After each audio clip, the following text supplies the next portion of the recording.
in that dawn of music when I get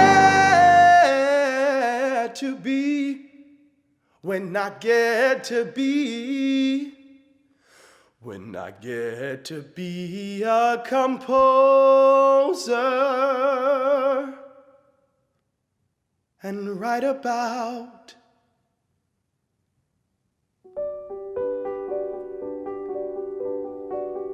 daybreak in Alabama.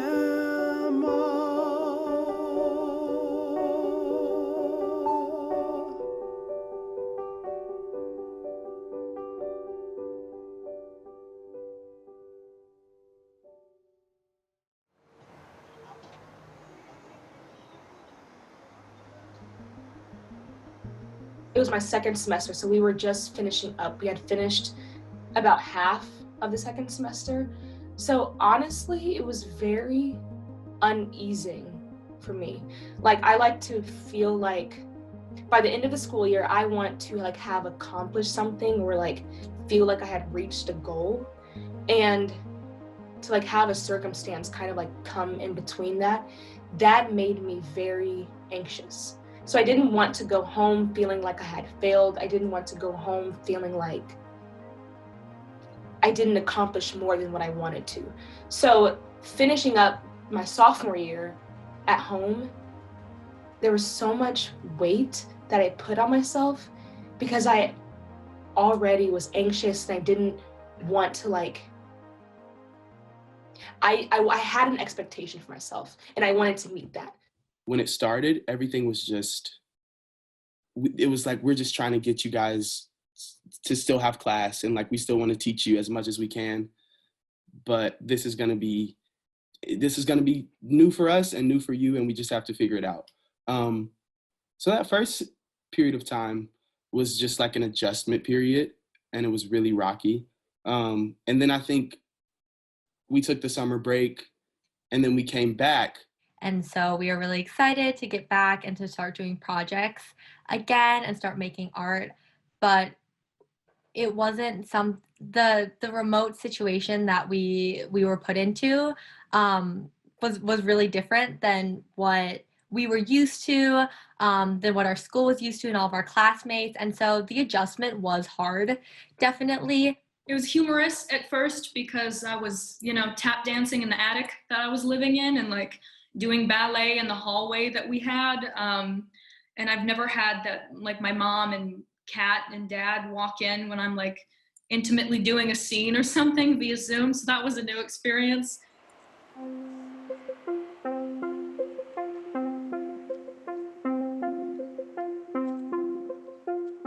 Now we know that sitting on Zoom for 2 hours, it's gonna be pretty tiring. You're probably gonna be like, I don't have much energy to do anything else after this, But having some like asynchronous assignments where you do this and then you come to class was a lot more, it felt more fulfilling. It felt like I was like getting somewhat of the same education. Use your room. Yeah, we've been through this before, sort of our independent stretching. So the university made a rule that applies to the School of Drama as well as all of the other branches that every student has to be able to take their curriculum remotely at any point for any length of time for any reason that they determine. We applied that to the faculty as well, and almost all of the staff are working remotely until pandemic conditions change. So all of our classes that have any in-person component can also be taken remotely. Now, that's pretty easy to think about when you are considering, I'm studying English literature of the 19th century. I can take that from home without too much difference in what I need and my ability to acquire it.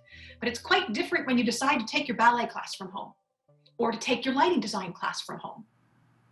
In terms of presenting a well-rounded naturalistic space, but that the relative intensities of these lights has preserved that backlight as being the strongest. The Light Lab is a space that we have in Purnell that allows students to go in and basically design and practice.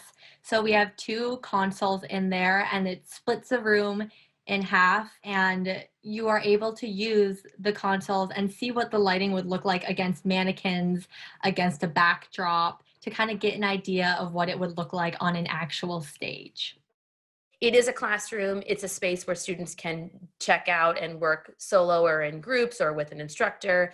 And basically, it's right now 2 full lighting rigs that have, front light, back light, side light, some boom lights, color changing in multiple positions, a few moving lights.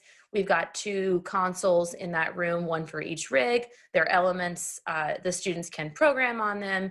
So we've got psychs on both sides of the room. So I use that when I teach my design for the stage class as a space where I can demonstrate lighting concepts. And when the students have projects, they can present them. So some of the projects are cueing projects. Some of them are just projects about properties of light, color, angle, intensity, things like that. And then I'll meet with students in the light lab to do lighting tests. So does my color palette work for this opera? How do I light a green screen? What's the best way to light this piece of fabric? What colors look good on this costume? We have mannequins in there. It's a pretty big setup. So multiple students can work in there comfortably at the same time. And that classroom space is sort of the first place our students encounter lighting design, encounter how to work with light, encounter how to use the console. And the goal is that you can use that space as a springboard in the classroom for upper level classes, such as how do I take these lighting concepts and translate them into a light plot and eventually a lighting design for a show? Or how do I take my color ideas and make sure they're going to look good on the big stage? This is the first place you go to test that out. Cool. Anything else you want to tell us before we see it? I feel like it would be best to show it first. Great.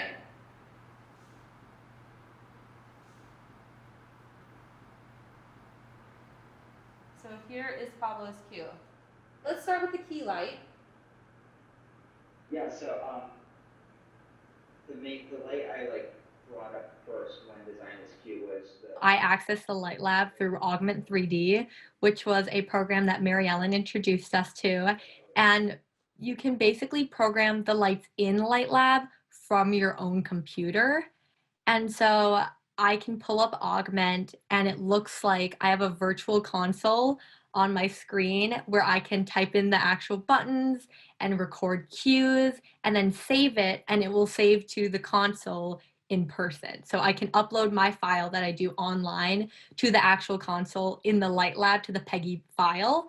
And then my classmates in person can play it and watch the actual lights go off and see what I designed. And then I can watch it through Zoom. It's the first place you encounter the physical reality of lighting design. And so it was really important to us that we not lose access to that space for the students, that if it was your first time encountering lighting design, you could still encounter what you needed. You could get access to the equipment, you could see the lights, you could actually program the console, you could be in the room virtually or not virtually to see light. Because talking about light is great, but if you can't actually turn something on, see what happens, and then make an adjustment based on what you see, you're not really engaging with it. But it really is a little like magic to know that a student or a faculty member can work on their computer from anywhere on the globe and influence what is happening inside that physical room in our building without needing to be in that physical room. The number one thing that I think we can't ignore as lighting designers is simply the fact that the camera does not see light like the human eye. So there are a lot of obstacles between what you see on the camera and what you can see with your eye. Oftentimes, if they were able to come into the room, it was a little bit of a shock for them sometimes. So that's a huge challenge. Anybody trying to do lighting remotely is going to hit this challenge. And we ultimately decided that the benefits outweighed the challenges, that we could address the issues and what we were seeing and teach our students about how the camera functioned enough so they could understand, well, when I'm seeing this, I'm really seeing this. Symmetric. Doesn't that work? Community is huge, especially in the arts, in theater, where so much of what we do is working with other people, working in a group, helping others, doing stuff for other people. And when that's moved online and you're in a space alone, it's a lot, it's very different, and it's sometimes emotionally difficult. It was surprising to me how much of a connection we were able to have. I mean, I think we've all learned through Zoom that Zoom is hard at personal connection. There's Zoom fatigue, there's the issue of self-view, there's the problem of connectivity or microphone, someone's internet cuts out and you don't know what happened to them, things like that. And I was nervous being new to the school, not having met a lot of these students at all, really. And the ones I had met just virtually months before, being able to connect with them as an artist, as a professor, as a friend, as someone going through what we're all going through together. And it worked. I mean, I know that sounds sort of silly, but it really did work. I spent hours with my students on Zoom, talking with them, explaining things to them, listening to them, watching them discover their own journey as artists. And it was exciting. And I feel like I know them as people. In fact, it actually was sometimes better to be on Zoom because I could see their whole face. When we were in the classroom, we'd have these masks on. So sometimes I couldn't even recognize them in person because I couldn't see their face. But on Zoom, I feel like I know them.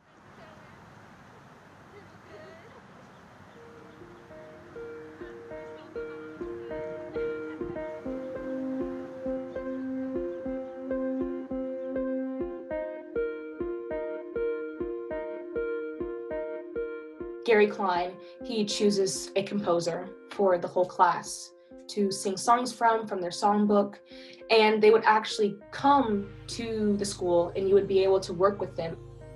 Normally, we meet of the musical theater majors at Carnegie Mellon, and we select a theme. In the first cabaret, it's always about a composer. Last year was David Yazbek. We've had in Maltby and Shire, Stephen Schwartz, Stephen Flaherty, Andrew Lippa, some of the great hitters from Broadway. And we have always performed these live in a downtown theater. At the very beginning of the semester, we were told it's officially Janine Tesori as your composer. We were really excited. I'm a big Shrek fan. So right then and there, you were free to go to look at all of her work and to dwindle down the song choices that you would like to have.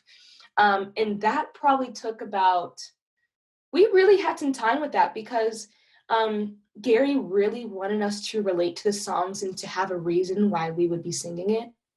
The idea was that we would have like 2 Zoom sessions where we would sing songs for her and she would, we would sing her songs for her and she would give us notes, she would talk us through it and do the same thing that was happening the previous years. So we started looking over her rep. Gary was giving us all individualized meetings. He was doing female identifying versus male identifying meetings as far as like looking for songs. And that was very helpful. He had picked a group song, which was Bring Me to Light. And that really, really, really worked so well. The classroom work is always centered around the lyric, the meaning of the writer, and then when we have that composer in, we're able to get this firsthand information about why they wrote what they wrote, why they wrote in the key that they wrote it in. I wanted my home back, how lucky both our wishes came true. You don't have the same space or like the same feeling, but you do have the same things being taught. You can be taught voice work through a microphone. You can be taught physicality through this camera, you know, but it's really hard to replicate having an entire audience in front of you, you know, which when is the next time that will happen, you know? So it's like getting this training is very beneficial, but it looks a lot different than normal theater training. I had to sit and make sure that whatever circumstance I was in, that is out of my control, it's out of my control, and I had to accept that. So after accepting that, Zoom became a lot more beneficial for me. And that's when I learned to trust my process and I learned how to rearrange things and teach it myself. And then like it became a very valuable lesson after it. You're bearing your heart no matter what you're doing in that moment to the other people that you're with, but it's like you're still just by yourself. And to do that I found was kind of beautiful, but you know, also depressing at times.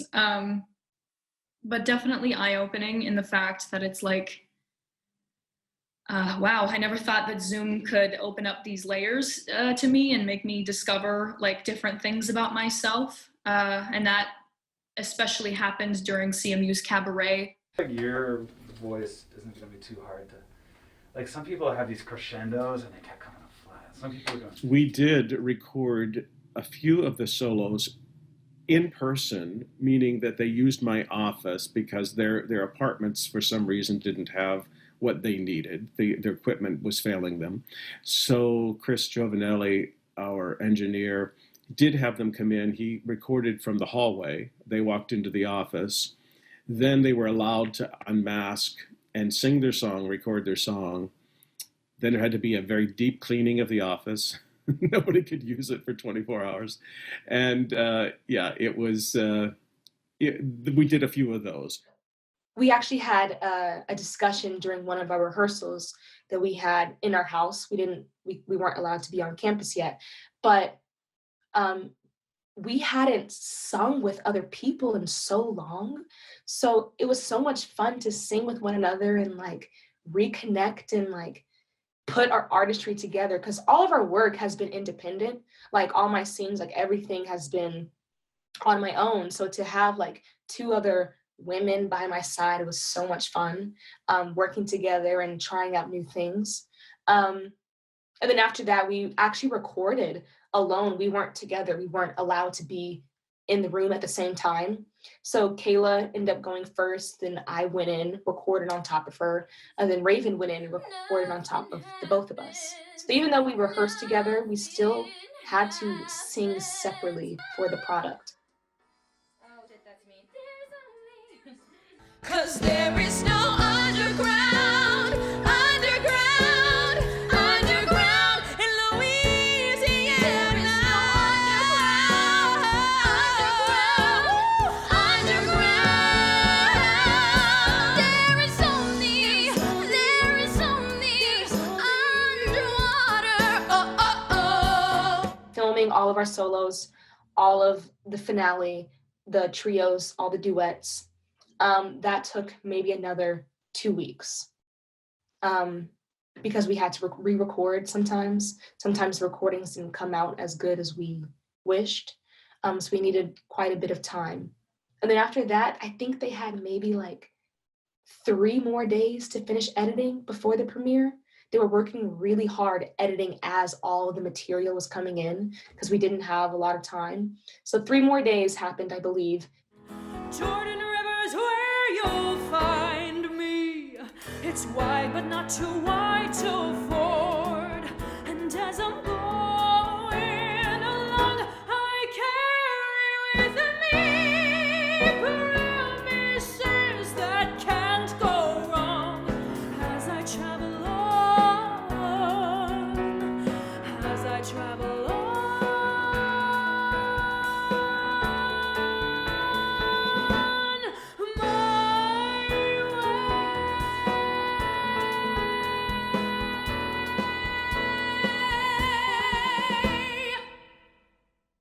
Bring Me to Light was also like one of those full circle moments, like having been in school with some of my best friends now.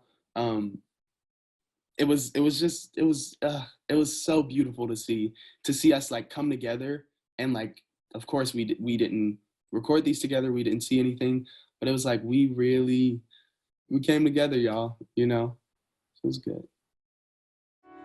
If I happen to stagger and fall behind, will you help me to fight love? Will you help me to walk? Will you ease my mind? Will you bring me to light? Will you bring me to light?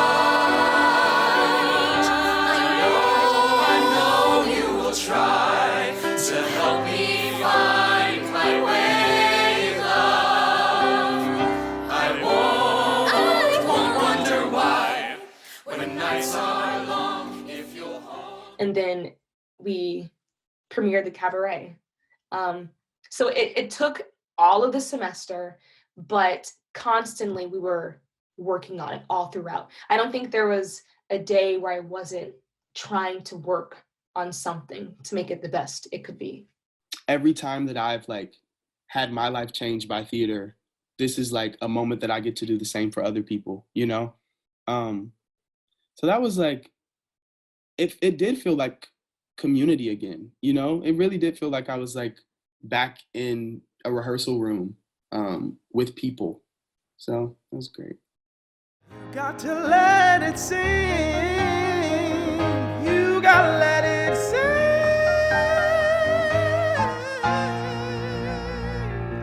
You gotta give it room and let it say.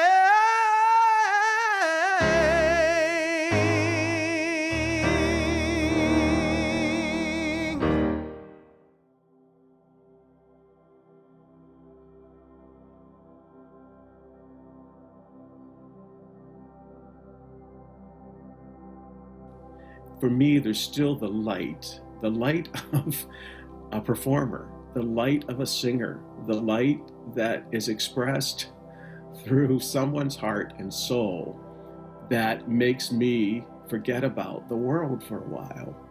And I can escape into these moments, as this cabaret allowed me to do, and watch the work that has been taught by many, many of our teachers, not just me. It's certainly a lot of our faculty teaching acting, movement, voice, speech, all the things that we teach. And then you start to see the culmination of this education, and it's quite magical and extremely important, especially in this day and age.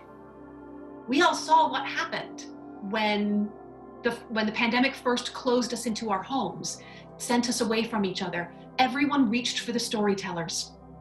Everyone reached for the comfort, the encouragement that art can provide. And that appetite has not subsided over the last 9 months. As much as our industry is paused in its ability to make work and welcome audiences, we know that beyond a shadow of a doubt, our work is valued, our work is needed. And so we continue to equip our students to make that work for a world that's waiting for it. We are asking people to sit quietly in a dark room, or in this case, sit quietly on their computers with their screens open and watch something for a predetermined amount of time because we think it needs to be said. And so I think that even if we're not in rooms making theater together, we are teaching our students to have empathy, to listen, to discuss, to engage, to think about something, to have an opinion, to research, to write, to speak. These are all skills that you have to make good theater. I always tell my students in the design class, you may not be able to go light a production, but you can read a play and have an opinion. And that exercise is valuable. And maybe we're doing more of that now than we're used to doing, but we should probably always be doing more of that than we're used to doing.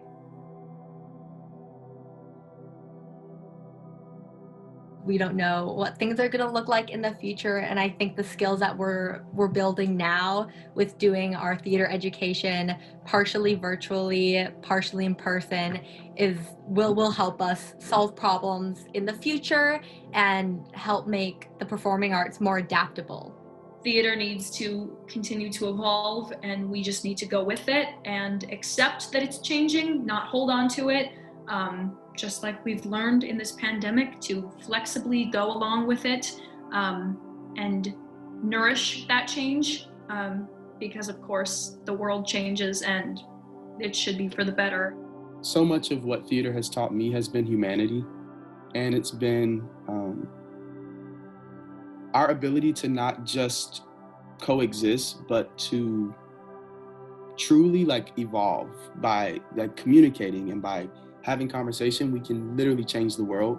And so for me, having learned that through theater, I don't think I would have learned that any other way.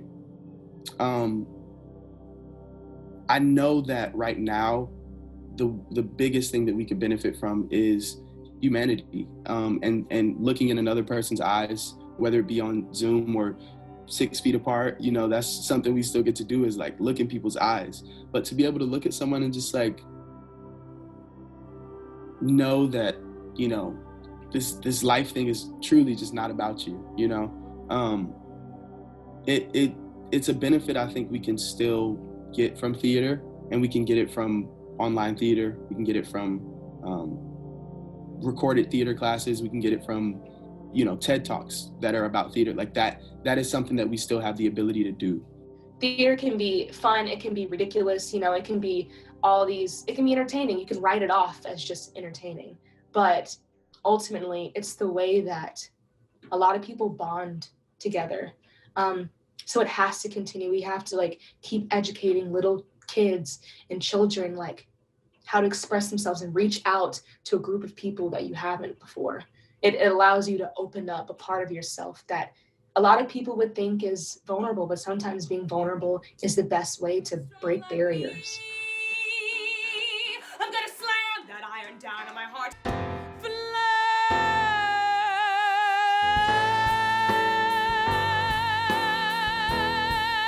Now, how about that then? That's what Caroline can do. That's how she rearranged herself. That's how she changed.